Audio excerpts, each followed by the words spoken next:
Армысыздар ардақта ағайын, сәлеметсіздер ме қадірменді теледидар көрермендері. Күн шығылалы тәуелсіз еліміздің тағы бір жайма шоқтаңында дидарға ұшып тұрғанымызға қуанышымыз шексіз деп, бүгінгі бағдарламамызды бастаймыз. Өткен ғасырдың алғашқы ширегінде елімізде Өзбекстан жазушылар одағы құрылып, күні бүгінге дейін тұрақты жұмыс жасауда. Аталмыш одақтың құрамындағы қазақ әдебиет кеңесі де осы күнге дейін қазақ қаламгерлерін жан-жақты қолдап қуаттау мен олардың туындыларын қалың оқырманға таныстыру мақсатында еселі еңбек етуде. Жуырда аталмыш кеңестегі өткен жыл қорытындылары мен осы жылы атқарылу керек болған жұмыстарға арналған жиналыс өтті. Назарларыңызға келелі кеңестен дайындаған бейнесюжетімізді ұсынамыз. Республика деңгейінде ұйымдастырылған ауқымды шараға Өзбекстан жазушылар одағының мүшелері, ақын жазушылар, студент жастар, сондай-ақ бақ өкілдері қатысты. 2023 жылы атқарылған жұмыстар, атап айтқанда жергілікті ақын жазушылармен ынтымақтастықта қазақ әдебиет кеңесі өткізген шаралар, шығармагерлердің жарық көрген туындылары, туысқан халықтар әдебиетінің өкілдерімен жасалынған байланыстар жайлы тың мәліметтер айтылған жиналыста келген қонақтар үстіміздегі жылы атқарылу керек болған жұмыстар жоспарымен де жақыннан танысты.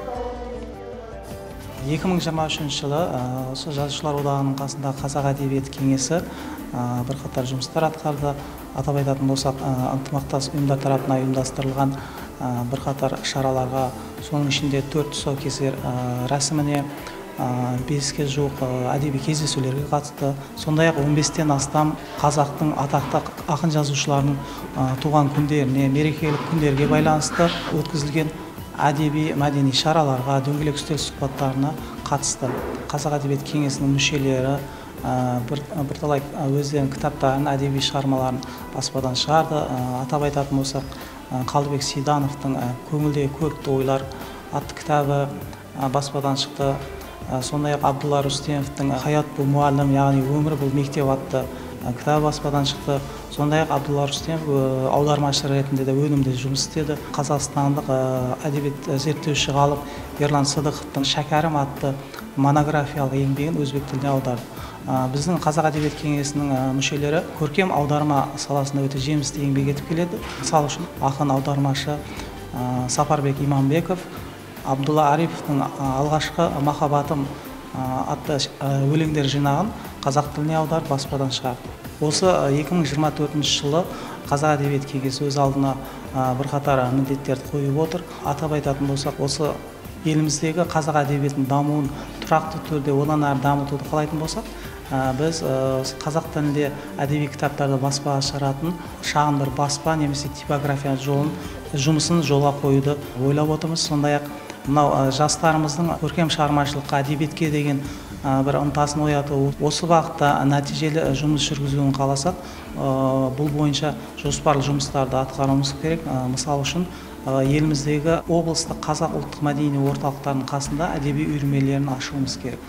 Сонда ғана біз алдағы уақытта болашағымыздың әдебиетін, қазақ әдебиетін дамытуға қол жеткізуіміз мүмкін деп есептейміз. Өзбек және қазақ әдебиеті о бастан тығыз байланыста дейді Өзбекстан жазушылар одағы төрағасының бірінші орынбасары Сәлім Ашур. 2023 жылда қазақ әдебиеті кеңесі keng ko'lamdagi ishlarni amalga oshirdi. O'zbekistonda qozoq tilida ijod qilayotgan shoir yozuvchilarimizning bir nechta kitoblari nashr etildi, katta tirajlarda tarqatildi. Qozog'istonda yashab ijod qilayotgan qozoq shoirlarining she'rlari, nasriy asarlari o'zbek tiliga tarjima qilindi, chop etildi. Gazeta jurnallarda, masalan, Sharq Ulduzi jurnalining 2023-yilgi bir nechta sonlarida qozoq yozuvchilarining hikoyalari tarjima qilib berildi. Xuddi shuningdek, o'zbek yozuvchi shoirlarining asarlari Qozog'istonda ham tarjima qilindi va u yerdagi nashriyotlarda chop etildi. Bundan tashqari bizning mamlakatimizda qozoq adiblari bilan bir necha marta uchrashuvlar bo'lib o'tdi. Qozog'istonga o'zbek adiblari ijodiy safarlarda bo'lishdi. Bu ijodiy safarlar har ikki tomonlama bo'lgan ijodiy safarlarning natijasi yangi asarlar, yangi kitoblar bilan yakun topdi. Bularning hammasi o'zbek qozoq adabiyoti hamkorligini yanada kuchaytiradi, yanada mustahkamlaydi. Umuman o'zi xalqlar, mamlakatlar o'rtasidagi do'stlik adabiyotlar do'stligidan boshlanadi. Adabiyotlar do'stligi degani bu qalblar do'stligi, fikrlar do'stligi, so'zlar do'stligi. Иә, өткен жыл шынында да табысты нәтижеге толы болды. Өзбекстандағы қазақ диаспорасына қатысты көптеген жақсы жаңалықтар бұл пікірімізді растайды. Жоғарыда аты аталған жаңа кітаптардың жарық көргенінен басқа 70 жылдан бері нәтижелі жұмыс жасап келе жатқан Низами атындағы Ташкент мемлекеттік педагогикалық университеті филология факультетіндегі қазақ тілі және әдебиеті кафедрасы мерейтойының, Өзбекстан ұлттық телерадио компаниясында қазақ телебағдарламасының 60 жылдық мерейтойының атап өтілгені, сондай-ақ Өзбекстан қазақ ұлттық мәдени орталығының ең жақсы мәдени орталық деп табылуы шынында да Өзбекстанда жасайтын қазақтар үшін мақтанарлық жайт. Мұндай жетістіктерде әрине зиялы қауымның, атап айтқанда жазушылар одағындағы қазақ қаламгерлерінің алар орны ерекше.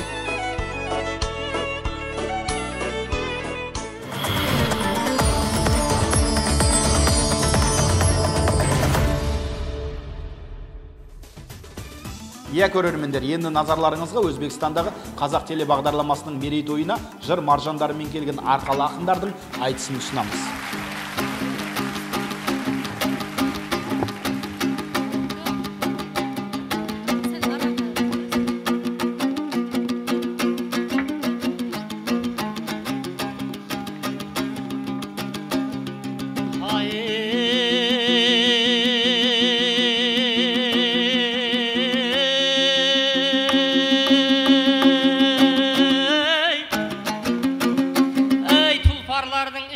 Тұяқтымын, қырандардың ішінде қияқтымын. Алтынбек үйленген бе деп сұрайды. Мен мұндай сұрақтардан ұяттымын. Тура бір айтысқа емес бүгін қалаулымға кеп отқан сияқтымын.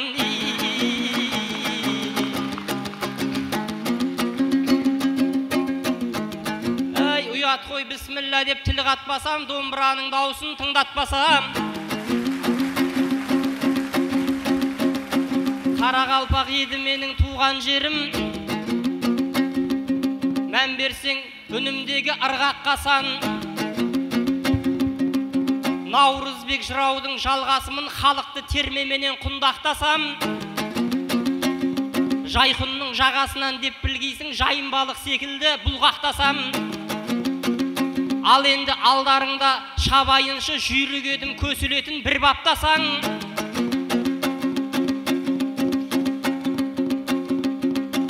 Әмудің жағасында тудым неге, өлеңді толқындай қып тулатпасам, ей алдымдағы отырған шалқар елдің шапалағын шағаладай шулатпасам.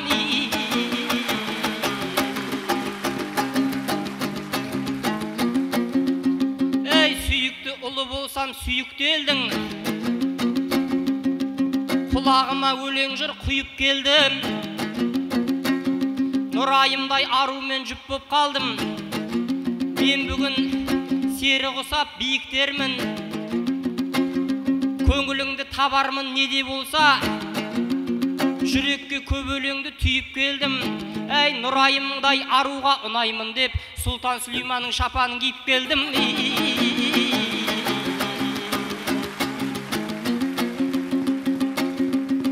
Жыр болып алдыңызда өрлемін, тағы да ағыл тегіл төгілемін. Сен бағана талғатқа көнбей қойдың, ендеше мен неліктен шегінемін. Талғатты менсінбеген сияқтысың, ал мен болсам әп-әдемі серің едім. Нұрай менен бас тартпайтын шығарсың, сен талғаттан жастау болып көрінемін.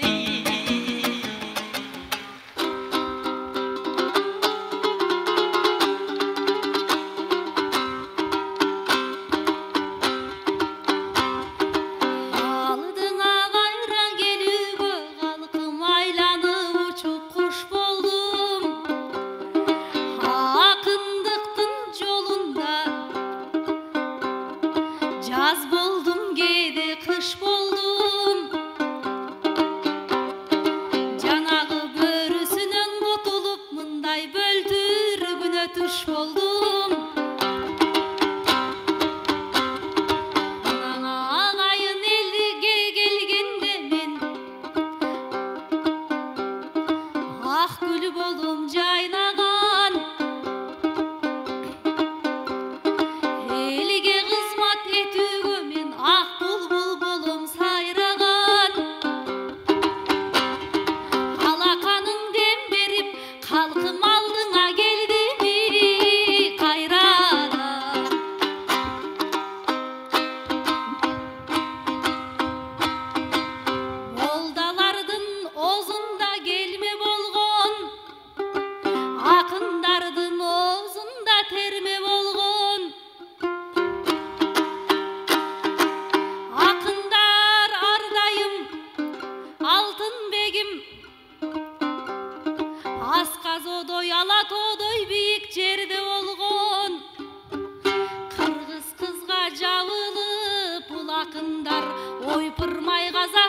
аң эмне болгон агират.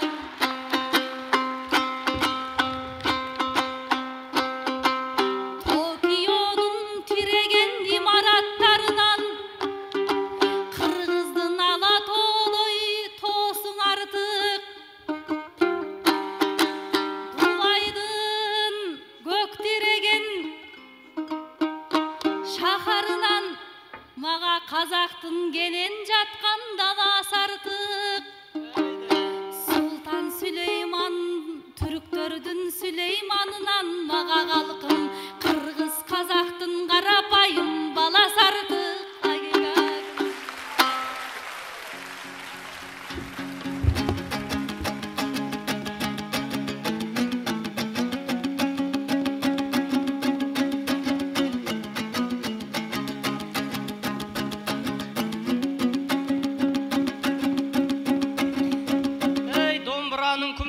Сағасымын, алдымдағы халық қой жанашырым, қарапайым қазақ ұлы артық дейді. Қызықты көрсеткенде додасымын, саған енді не керек айналайын. Мынау елдің туылған жаңасымын, әй Сұлтан Сүлейманның шапанын киіп отқан қарапайым қазақтың баласымын.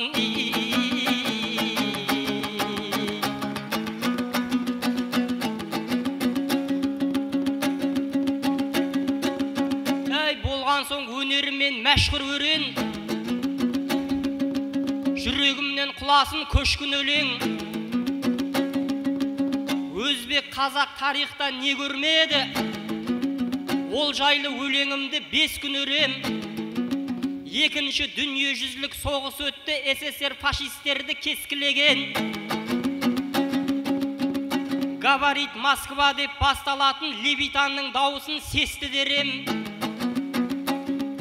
Одан кейін шүкір тыныш заман болды, айналамнан жау емес досты көрем.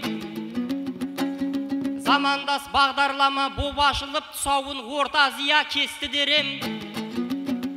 Мансұрова Рахия апай диктор болып, сол жерде көп мәселе шешті дерем. Ташкенттен сөйлеп тұрмыз деген үнмен мен секілді талай жас өсті дерем. Біз шынында бақытты ұрпақпыз ғой, бейбітшілік тұғырында бес түлеген. Әй, Ташкенттен сөйлеп тұрмыз деген естіп, говорит Москваны естімеген.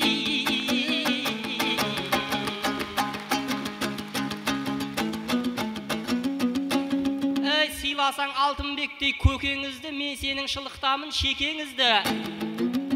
Қаласаң Ташкентті қыдыртайын, жігіт едім ниетін етер ізгі.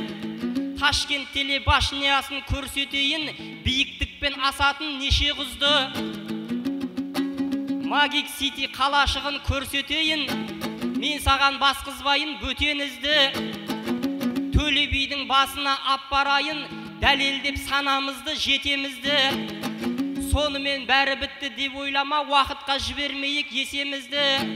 Әй, қайтар жолда Көкілташ медреседен бір жола қидырамыз некемізді.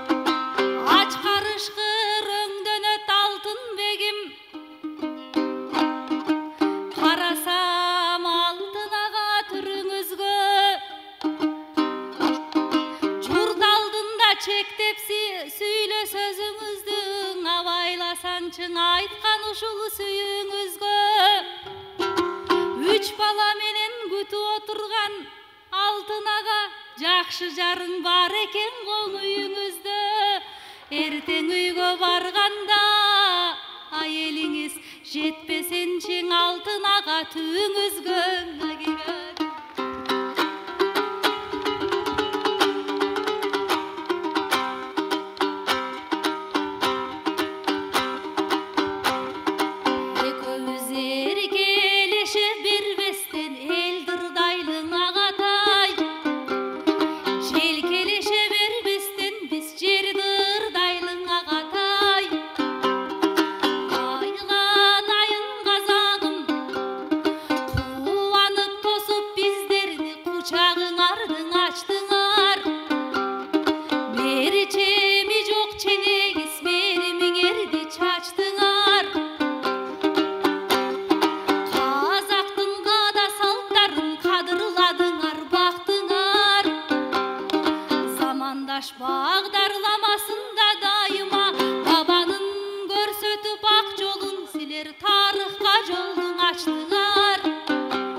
домбырамнан төгілген саз болады, білесің көктемнен соң жаз болады. Біраз уәж айтты маған Нұрай ару, мен сені дей алмаймын, қаз болады. Үйіңізде 3 ұлың бар деп отыр, ойпырмай бұл неменеге назданады. Бағана Сұлтан Сүлейман деп айтқаныма бұл қарағым мәз болады. Әй, Сұлтан Сүлейманға білесің бе, 2 емес 10 қатында аз болады.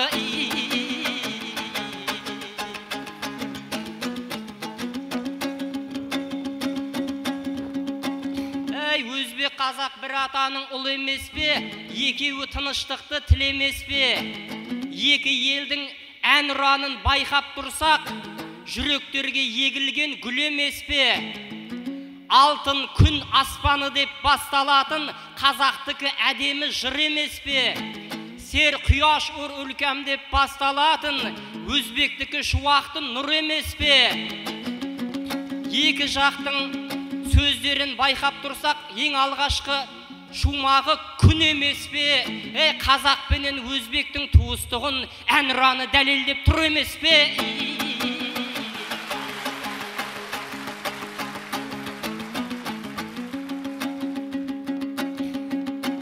Көңілін көрерменнің табайықшы және де бір кәдеге жарайықшы.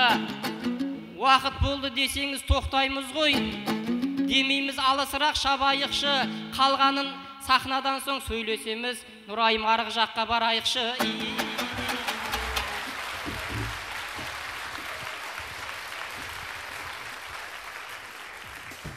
Ағайын, көзді ашып жұмғанша қоштасар сәтте таяп қалды. Сөз соңында шаттығы шалқыған шаңырақтарыңызға қуанышпен құт-береке тілеп, бүгінгі бағдарламамызды аяқтаймыз. Ендеше көріскенше күн жақсы ағайын. Аспанымыз әрқашан ашық, күніміз қашанда шуақты болсын.